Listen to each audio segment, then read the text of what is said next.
What happens when small businesses disagree and have difference of opinions and how the policies are being enacted on the present small business owners? When the government, the big political powerful government, is in bed with big businesses, but they're trying to puppeteer small businesses and control and move left and to the right and to the left and go over here and mandate this and mandate that. Don't you begin to feel like this bobblehead? I'm a bobblehead is being manipulated. We don't have any transparency to see what's going on with the loans and the grants and the mandates, shut your business down and all these things. You're just like, what are we gonna do? Well, let's get some transparency today, and I will tell you what we can do while small businesses face this real challenge. Right? Handsome guy. Ladies and gentlemen, like, comment, subscribe, and hit that notification bell so when I get information out, you can get information in. I got this nice shirt from my cousin over at Donald's Random Videos. Thank you, Donald. Appreciate it, cuz. And I got this nice bobblehead by my Anthony's over at my Anthony's. Thanks, Auntie. It's cute. Ladies and gentlemen, this is a very important message for all those small business owners out there who have EIDL loans or looking for EIDL loans and never got their EIDL loans. We're going to cover all of that in sort of a nutshell of what's going on with the feds and with the SBA like that. This is very important for you to watch this. All small business owners out there that are needing a little bit of deferment, a little bit of a leeway here because of the time and the economic place that we've found ourselves in. We didn't expect this. Small business owners did not expect this type of economy. When they were taking the loans, they expected to go back to normal, business as usual. And we just know that's not the case here. So with all of you all watching, I want to say we're still here fighting for small businesses, fighting for EIDL loans, EIDL grants, and things of that nature. I'm going to get into this real quick because I don't want to waste too much of your time. But this is a very important video, and I hope that you give us a like and check it out. We're first of all going to go into the why the Federal Reserve won't be so quick to ease up the fight against inflation. Guys, inflation is the reason we find ourselves in the predicament that we're in with our small businesses, maybe not being able to, now wouldn't be a good time to start paying back those loans. Does the SBA get it? Does the Congress and Senate get it? Yes, they get it. But the truth of the matter is that they want this recession to happen now. They are pushing for a recession in order for things to get better in the future. Let's read this up.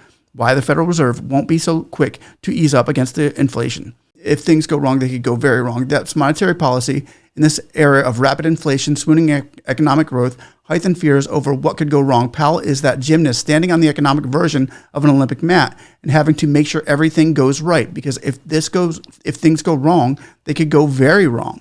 Things seem to be going wrong, and this article was written on October 4th. Now I'm going to go back to a recent article written by CSNBC, the same people who wrote this article. I'm just saying I'm not switching back and forth from different areas. I'm giving you the story from the same source. And here's what they're saying. They have to stick the landing, says Joseph Purcell's chief economist at RSM. It's the lower end of the economic ladder that is going to bear the burden if the Fed doesn't stick the landing correctly. They lose jobs and their spending goes down, and they have to draw on savings and 401k to make ends meet. Consumers pressured by consistently rising prices already dipping into savings to cover costs. Now, we're not looking at the big companies dipping into their savings and giving layoffs yet. We're seeing the smaller people, the mom and pops and the average American having to dip into their money to cover this recession. It's a really bad look right now for what's going on in the economy. And the personal savings rate was just 3.5% in August, according to the Bureau of Economic Analysis. That was just above 3% rate in June. It was the lowest in 14 years, dating back from the early days of the financial crisis, which is what we're in right now. Maybe they don't want to acknowledge it, but maybe they should. Now, let me go into the article that the same people had written regarding Jerome Powell, when Powell wanted to vows to raise rates to fight inflation until the job is done. Now, raising rates on inflation at a time where inflation is already at an all-time high, over the first time in 40 years that it's been this high. Okay, here we go. History cautions strongly against prematurely loosening the policies. A central bank leader Q&A presented Cato Institute of a libertarian think tank based in Washington, D.C. I can assure you that my colleagues and I are strongly committed to this project, and we will keep at it until the job is done. Can keep at making sure inflation is coming your way, okay? Not for the big people. This is really hitting the little people who really see these gas prices and all these other prices that are going up. Okay, the Fed has the responsibility for price stability, which we mean 2% inflation over time, he said. The longer inflation remains well above target, the greater the risk the public does begin to see higher inflation as the norm. Can we handle higher inflation as the norm? I don't think so, but their key is to keep inflation up. Now, when you're keeping, let me read this a little bit more, and then I'll go over what is happening in the small business, how you're going to be affected, how we are being affected by this, and how the Eidl Deferment is kind of being looked at right now as don't give it to them. Let me just go over this real quick. The longer inflation remains above target, the greater the risk the public does begin to see inflation as the norm, and that has the capacity to raise costs of getting inflation down in the future. There have been some signs lately that at least the monthly path of inflation is abating. In particular, gasoline prices have been falling steadily after briefly rising above 5 gallons earlier in the summer. Once again, this article was pre the one I just read. It was in this article was in September of 2022. The article I just read was in October. So it actually is going the wrong way. It's going the opposite of what they expected or what we're hoping for to bring the economy back into where it needs to be. He's not landing. He's not making the land. He's not hitting this one down. Powell said inflation pressures have come largely from pandemic-specific causes. Guys, let's get over that. When inflation first began to rise in the spring of 2021, notice inflation began to rise in 2021. The pandemic hit in 2020. 2021, it started to rise, and Powell and his colleagues dismissed it as transitory. They got it wrong. They already have gotten it wrong. So if they get it wrong again, which it looks like they're doing, small businesses are in a heap of trouble and did not respond with any major policy moves before starting the hike rates in March 2022. However, he said it's incumbent now on the Fed to keep acting until inflation falls out and avoid consequences of the 1970s when failure to implement an aggressive policy response allowed public expectations for high inflation to fester. We need to act now, forthrightly, strongly as we have been, and we need to keep it at it until the job is done to avoid that. He's looking to avoid the recession hitting so hard. Okay, so we've just read that. Now, most of you here know that the SBA is in cahoots with the federal government. Of course, it's a federally government-funded program, and they're going to do what Jerome Powell seems to be necessary to do in order to get the economy back to some stability. Now, it's not happening. What they would not want to do right now, what the feds wouldn't want to do right now, and this has a big implications on what Guzman over at the SBA, the administrator, chief administrator, wants to do. Has a lot to do with Jerome Powell and Ben Cardin, Schumer, and those guys over there who are listening to the feds. Okay, Janet Yellen, another one that is in this, trying to even out the playing field here.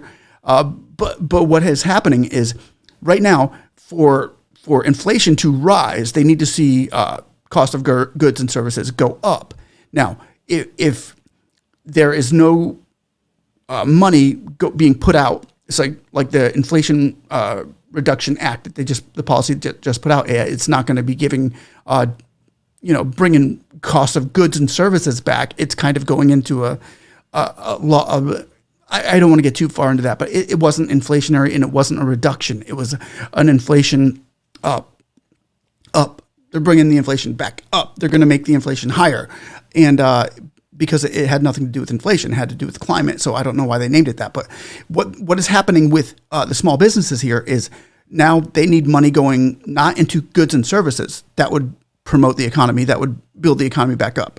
But if they get money that is kind of invisible going back into the government, which Eidl loans do that, it would take the money back out of the economy from the people, and give it back to the government, which is what small businesses promise to do, pay back the government. It would need to bring the cost of goods and services back down. They would need real money. People will be begging for money again. People will need money. They'll have to go to work harder. They'll have to work longer, and which is what it seems like this government is trying to do. This administration is trying to make people get in there and work harder now for what they used to get yesterday. Like those who say you took $100,000 loan in 2020, and that $100,000 was worth $100,000 of 2020 dollars. Okay, well, 2020 dollars are not 2020 dollars now. We're into 2022, where if you took a $100,000 loan, that 20 might be 60% when you see the cost of eggs and cost of milk and cost of gas, and cost of goods, and cost of service, everything shoot up.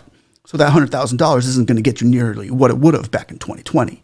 Okay, so now we need to make that to where it will. So how are they going to do that? They're going to take that money back and pull it from the small businesses. There's a lot of money out there in Eidl loans.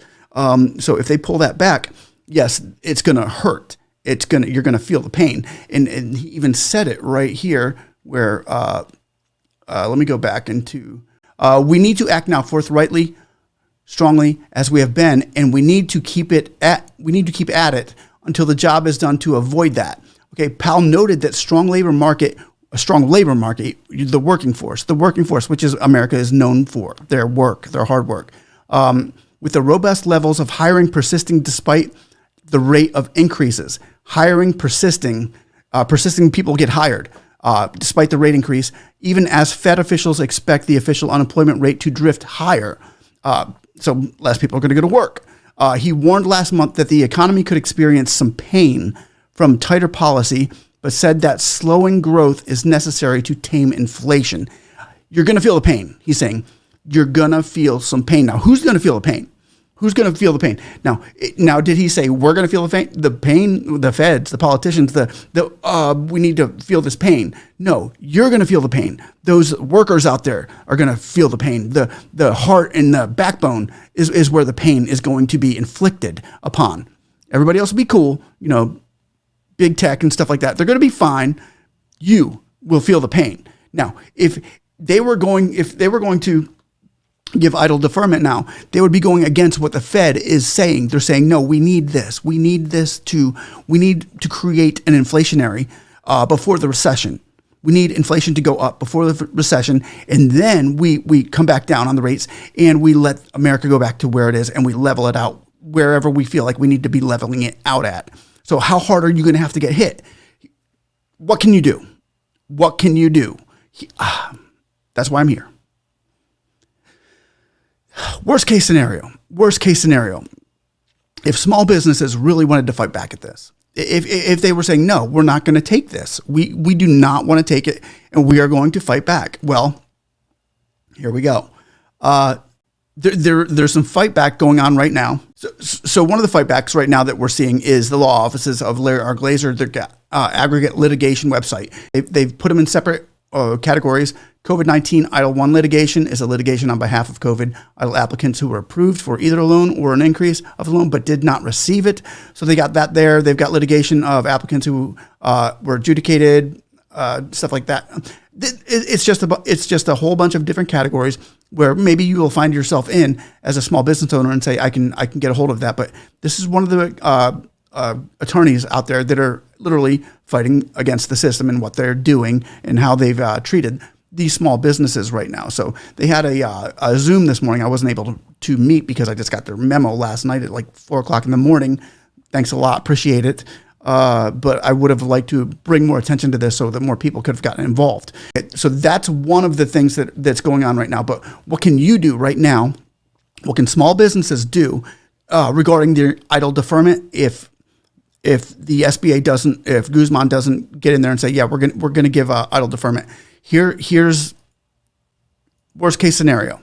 I've heard a lot of people talking about bankruptcy. They want to file. They can file bankruptcy. Yes, that's true.